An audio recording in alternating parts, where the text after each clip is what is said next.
Babylone, Babil. Babylone, connue sous le nom de Babil en arabe, est mentionnée dans le Coran dans le contexte des anges Harou et Marout, qui furent envoyés comme une épreuve pour l'humanité en enseignant la magie. Babylone symbolise les épreuves et les défis auxquels les croyants sont confrontés, rappelant l'importance de rester ferme sur le chemin d'Allah. Et ils suivirent ce que les diables racontaient sous le règne de Sulayman. Or, Sulayman n'a jamais été mécréant, mais ce sont les diables qui furent mécréants, enseignant aux gens la magie à Babylone. Coran 2, 102. Les anges Harou et Marout furent envoyés à Babylone pour enseigner aux humains la magie, mais avec un avertissement clair. Cette connaissance était une épreuve, et ceux qui l'apprenaient ne devaient pas en faire mauvais usage.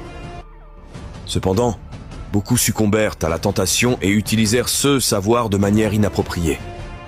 Et ils savaient pertinemment que celui qui acquérait ce savoir n'aurait aucune part dans l'au-delà. Quel misérable troc que celui pour lequel ils ont vendu leurs âmes s'ils avaient su. Coran 2, 102. Ce récit souligne l'importance de résister aux tentations et de toujours se fier à la guidance d'Allah. Babylone est un rappel que la vie est remplie d'épreuves et que la véritable foi implique de résister aux tentations et de demeurer ferme sur le droit chemin. Ce lieu offre une leçon éternelle sur la responsabilité et l'obéissance envers Allah. La terre bénie, Al-Ard al-Mubaraka. Le Coran mentionne une terre bénie, interprétée comme la Palestine et ses environs, qui a été la demeure de nombreux prophètes et une source de bénédiction pour l'humanité. Et nous l'avons sauvé, lui et Lot, vers la terre que nous avons bénie pour les mondes. Coran 21, 71. La terre bénie est décrite dans le Coran comme un lieu de fertilité et d'abondance, mais aussi comme une terre d'une grande importance spirituelle.